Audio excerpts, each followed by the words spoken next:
ইমান গ্যাসের চাবিটা দে। চাবি তো দেওয়া যাবো না, চাচা না করছে। আমি তার পোলা। না না, দেওয়া যাবো না। চাচা যান করছে আপনার ঘরে কোনো টাকা পয়সা যেন না দেয়, আপনারা কিছু হয় না। নিজের পোলা নামে এত বড় মিথ্যা কথা? চাচা তো মিশা কথা কয় নাই। আপনারা তো খালি জোয়া খেলেন, আপনারা তো মাদকের ব্যবসাও করেন, আমি দেখছি নিজের চোখে। তুই দোকানটা বাইরে কি কথা কইতেছি? আমি আপনার বড় পোলা, ওর কাছে চাবি চাইছি, ও আমার চাবি দেয় নাই। আগে তুই মানুষ হ, তারপর চাবি নিস। আপনি বাইরে একটা পোলার সামনে আমাকে অপমান করতেছেন, এর পরিণাম কিন্তু ভালো হইব না। তোর আমি দেখে নেব। বেশি বাড়াবাড়ি করলে বাড়ি থেকে বাড়ি করে দেবো। পেট বইরা গেলাম, আলহামদুলিল্লাহ। এরপর থেকে আপনার যখনই ক্ষুধা লাগবে ঠিক তখনই আমার কাছে চলে। রাস্তায় ফকির ধরে না খাইতেছেন, রিজিকের মালিক আল্লাহ, তাই বইলা রাস্তাতে ফকির ধরে না মাগনা খাওয়াই দিবেন। মানুষের উপকার করলে আল্লাহ খুশি হন। এই লেগে তো আপনার আমার এখন শোনো মায়া, আমি তোমার আমার বোনের মতো দেখি।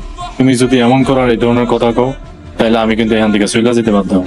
আপনার জানি কত ভালোবাসি, তাই তো আপনার আগে গেছে আমি শুধু ভুল ভুল করি।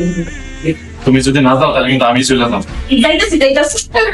خط حسيني